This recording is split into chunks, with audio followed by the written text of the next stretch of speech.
Good morning guys. Yan, ito po si John Edward Alcantara ng Juanitos Garden. Yan. Mag-upload po tayo ng video. Pakita natin yung mga plants available sa Juanitos Garden. Yan, kasi hindi pa tayo makapag-live. Kaya upload lang muna tayo ng video.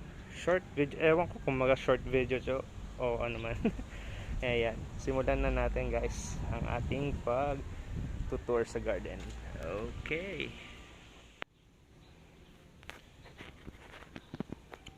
So guys, available na po ulit ang ating Ficus elastica ruby. Yan.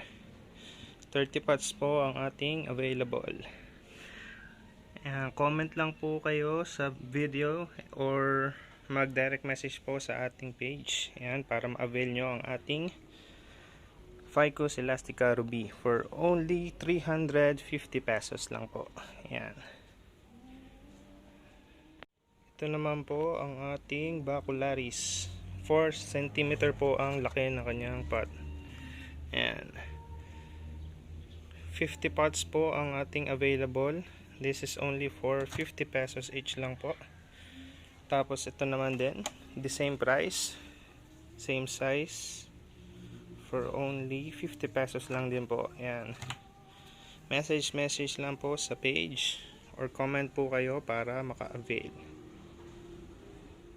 Ito naman po ang ating Philodendron Birkins. Yan. Marami pa tayong pots na available. For only 250 pesos po ang ating Birkins. Yan.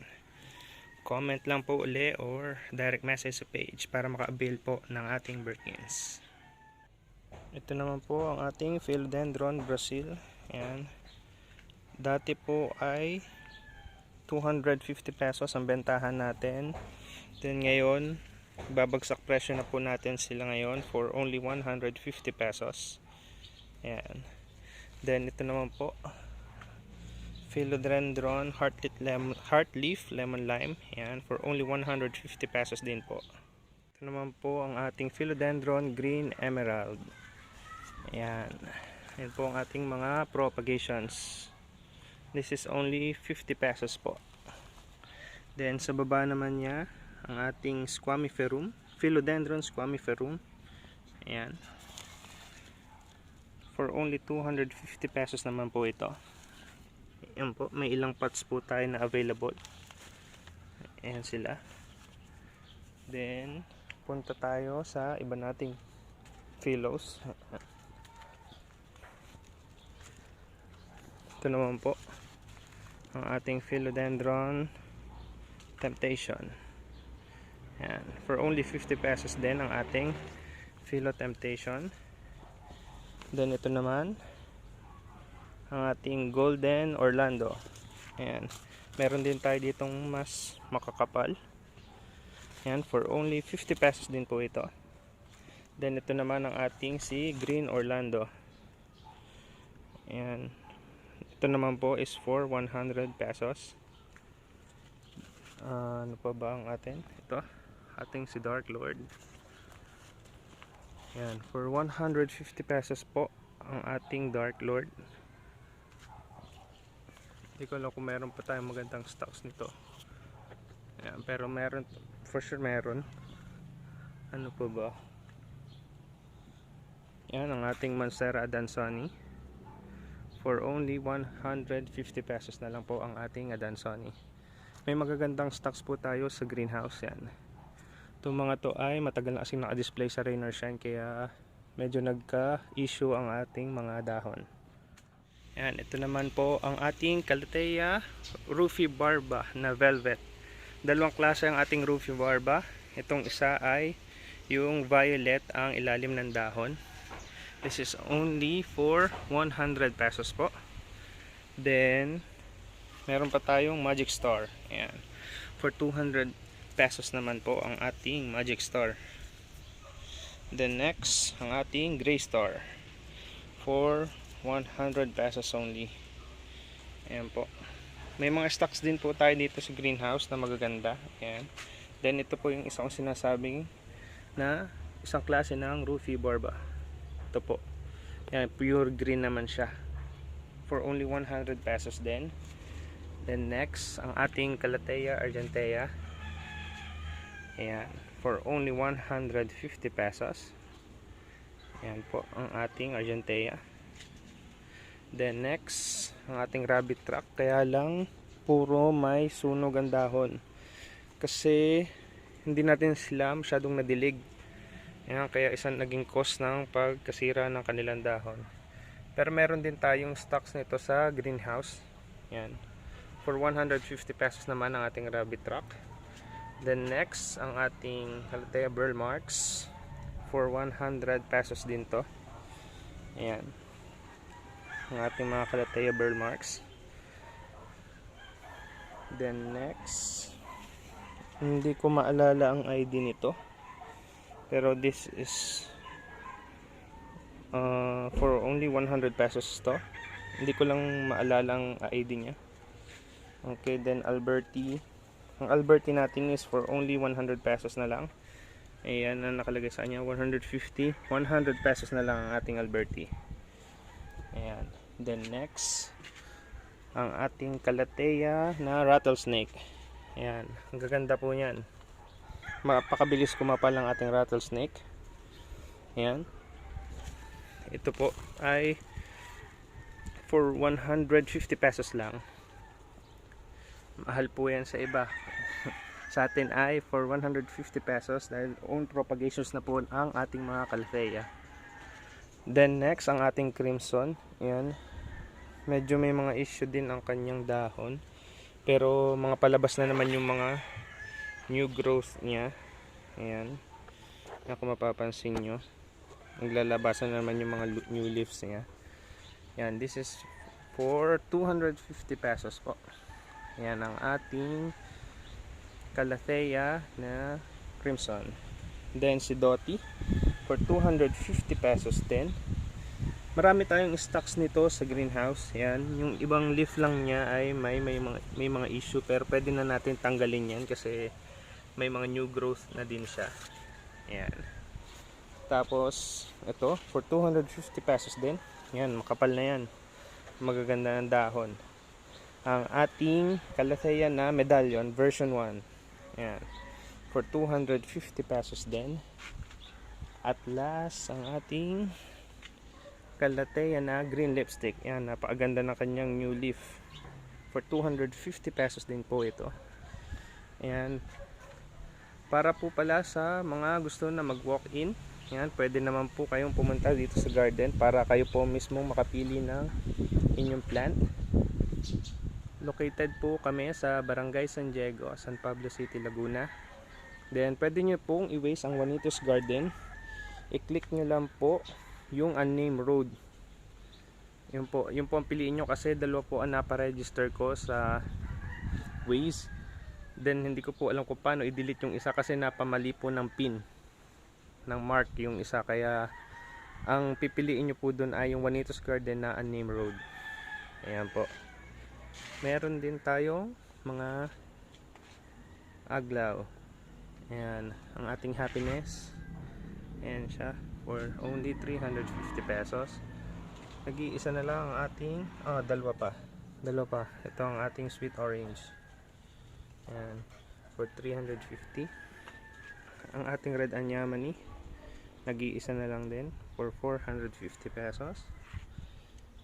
Ito naman ang ating white tone. Ayan, napakaganda ng ating white tone. Kaya lang maganda rin ang price niya. For 700 pesos. Subsacorn. Ayan, for 450. Ayan po ang ating subsacorn. Ayan. Then red peacock. Ayan po ang red peacock for 450 pesos. Then next, ang ating butterfly. Ayan. Ang ating butterfly po ay for only 250 pesos. Ayan. For 250 pesos. Then, ang ating red stardust for 400 pesos naman yan. 4 pots na lang ang natitira ng ating red stardust. Then sa bottom, ayan, ating mga small propagation ng sweet magenta. Ayan, 4 pots ang available ng sweet magenta for only 100, hindi kita, 100 pesos lang po yan. Then next, at last, ang ating Snow White. Meron tayong 4, 6, 7 pots na available. Ayan, for 100 pesos lang. Yan po ang ating mga aglaw. Then meron na ligaw dito na Anthurium hookeri. Yan, sa mga nagko-collect ng mga nalaki na halaman. Yan, ito po, nalaki to. Maganda ang foliage po nito. For only 250 pesos po yan ang ating Anthurium hookeri. Yan po, bali 6 pot na lang ang ating available. Yan siya. Yan po, pakita ko lang uli ang ating mga aglaws. Marami tayong mga varieties pa ng aglaws, kaya lang ay under propagation pa tayo, kaya hindi pa natin sila nire-release. Ito pa pala guys, yan, ipahabol lang natin ang ating mga Fittonia. Yan, 4 varieties ang available nito for only 200 pesos. Yan, kita nyo naman kung gaano kaganda. Yan, okay. Yan, dito naman tayo sa ating mga Dwarf Holland Anthurium. Yan, ipakita ko lang sa inyo na mabilis yan.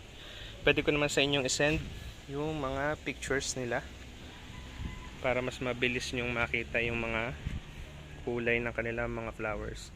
Yan, ang ating mga Dwarf Anthurium is for only 250 pesos. Yan po sila. Yan. Then meron din tayo na mga Dwarf Anthurium na walang flowers. Yan, kung gusto nyo na mas makamura, ibinibigay namin ng 200 pesos na lang yung mga walang flower. Kayo na lang po magpabulaklak. Supplyan niya lang po sila ng Osmocote or Agroblend plus Humic Plus para mas mabilis sila mag flower. Yan po ang ating mga Dwarf Anthurium. Yan, for only 250 pesos naman po yan. Yan ang ating mga Dwarf Holland Anthurium. Yan po sila for 250 pesos. Yan, pasensya na po kayo. Nag-arrange lang po ako ng aking mga plants, then nagtanggal din po ng mga damo-damo, hindi ko pa naaayos yung iba. Ayan. Then ipakita naman natin ang ating mga collection. Ito ang aking pinaka main collection, ang aking mga Cryptanthus. Ayan,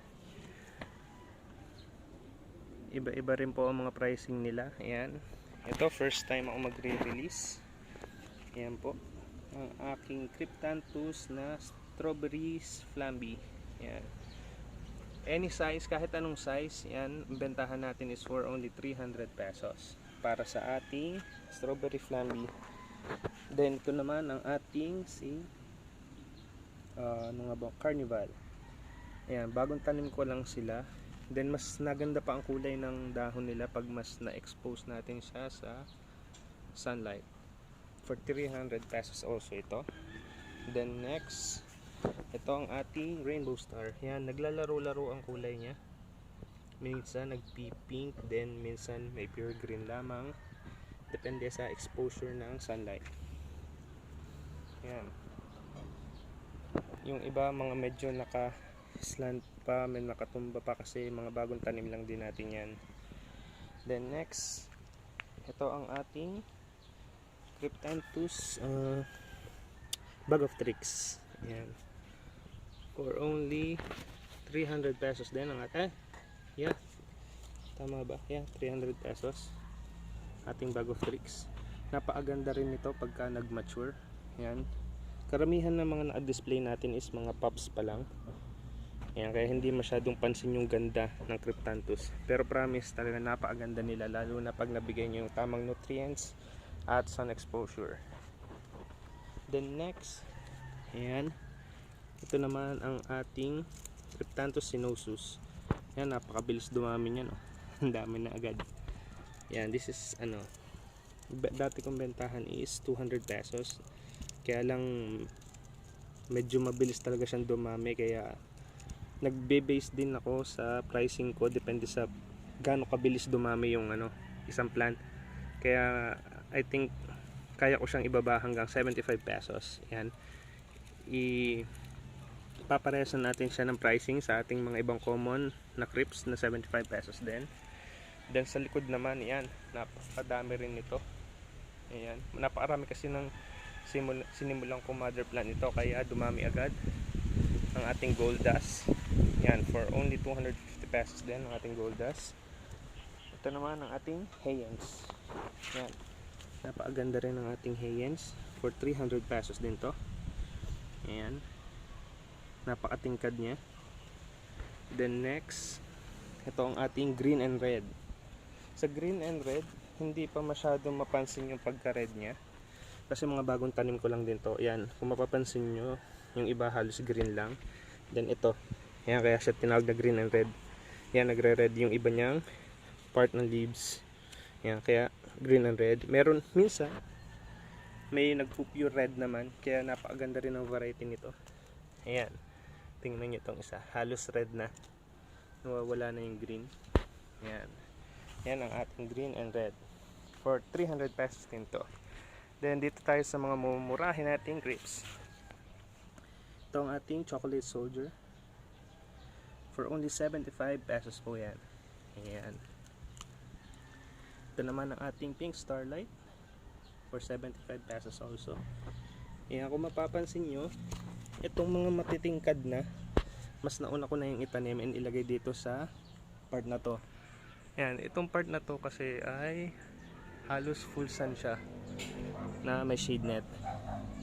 Kung mapapansin nyo, yung iba is light pink pa lang siya kasi na-harvest ko na siya ng matagal, then hindi ko agad na itanim, nakulangan siya ng sun exposure.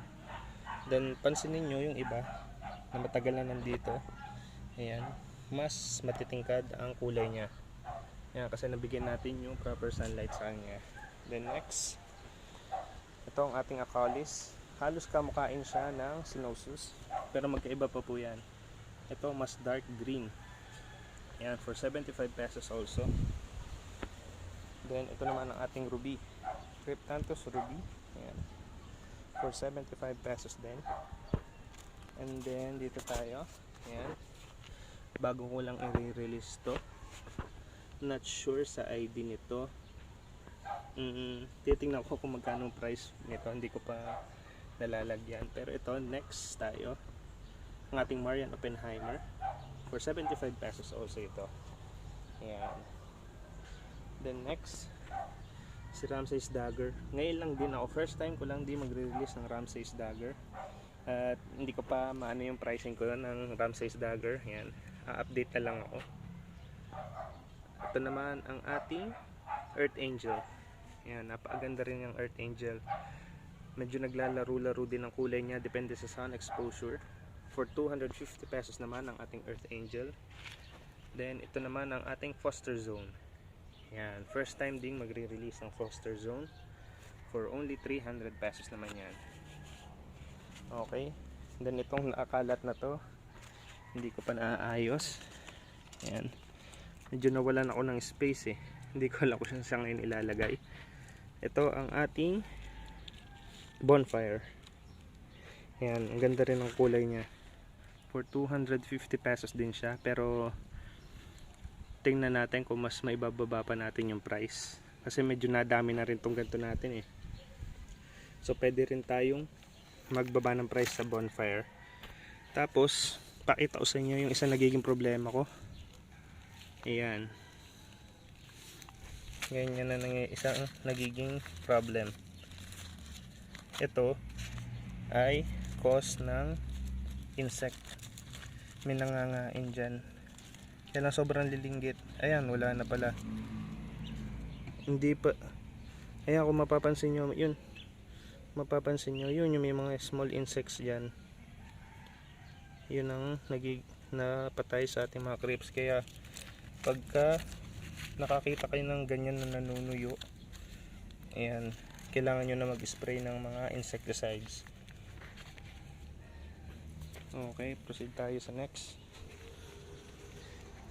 Ito ang ating Black Mystic. Ayan, kahit anong size is for only 250 pesos. Ayan, Kaya sulit na talaga. And pag nagpapaship tayo ng plants, pinipili natin always yung pinaka malaki. Ayan. Then next, ang ating Zonatus forma viridis for 250 pesos also yan. Yan, medyo marami na rin yan. Ang dami tayong mother plant yan. Masipag ding umanak. Then next, ito rin. Isa sa masipag umanak ay ang Cryptanthus Jennifer.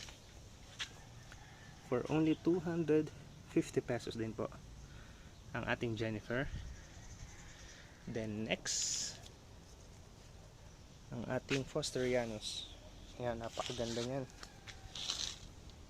For 250 pesos din, malalaki na siya. Yan. Naando sa likod yung mga bago nating propagations. Ito yung mga stable na. For 250 pesos din. And ang ating Starlight. Yan. Halos ano na siya, magiging mother plant na. Yan, kaya sulit na to for 250 pesos kasi malapit na rin siyang mag-anak. Pag napapansin nyo na naliit na yung pinaka new leaf nya, ayan, nagiging malinggit na, palinggit na ng palinggit. Diyan na ang indication na malapit na siya mag-flower. Malapit na niya ma-reach yung mature size niya. Sayang wala tayo na sample. Tingnan natin mamaya. Ito naman ang ating Cinnabar for 300 pesos. Ayan ang ating Cinnabar. Napakaganda na yan. Violet ang kulay niya. The next, ito rin si Leray for 250 pesos. Ayan. Napakalaki na niya. Ang paglaki ng growth niya ay pataas. Ayan, kung mapapansin nyo, pataas siya ng, medyo pataas siya ng pataas. Ayan. Then next, ang ating napaka prolific din na Pixie. Ayan. Ito pinag-iisipan ko na rin ibaba ang presyo eh. For 250 pesos, tingnan natin kung magkano kung may bababa. Kasi napakabilis talaga niyan dumami, and then yan. Nagre-release din tayo ng mga mother plants na. Yan, bonus ko na lang yan. Yan o. Mga may anak na. Yan, nire-release ko na rin yung mga yan. Kaya pagdating sa inyo, papalakihin nyo na lang. Hintayin nyo na lang na lumaki yung mga anak niya. Then next, ang ating Cryptanthus Grace. Yan. Napakaganda rin ng pagka-green niya. Simple pero ewan ko, nagagandahan talaga ako sa Cryptanthus na to. For 250 pesos din. And then ito, medyo simple. Naglalaro-laro ang kulay din niya. From silver, from dark silver, tapos yung middle part niya medyo nag-o-orange. Yan, pagka maganda ang sun exposure nyo. Tapos yan, may example pala tayo dito. Ayan ang indication na na-reach na ng Cryptanthus ang kanyang mature stage. Yan ang flower niya. Kadalasan pag nag-flower siya is meron ng palabas na pops, pero ito wala pa. Ayan. Ayan, mga mature na. Next pops ng ano yan. Okay, then pakita ko lang sa inyo. Saglit. Ayan. Napakaganda ng ating mga Cryptanthus. Ayan. Then sa mga gusto mag-avail, comment lang kayo dito sa video or mag-direct message sa page natin para masend natin kung yung mga price list ng ating mga plants. Ayan. Napakaganda. Ayan. Ganito na lang ang ginawa ko. Nag-video na lang ako kasi hindi ko pa magawa na makapag-live. Ayan, kaya video na lang muna tayo. Ayan, para sa akin mas mabilis gawin yun. Ayan po ang ating mga Cryptanthus collections. Ayan. And then ipapakita ko rin sa inyo ang reason why hindi ako makapag-live. Kasi po, ayan, napakakalat. Ayan, ang dami kong mga kailangang re-arrange. Ayan po.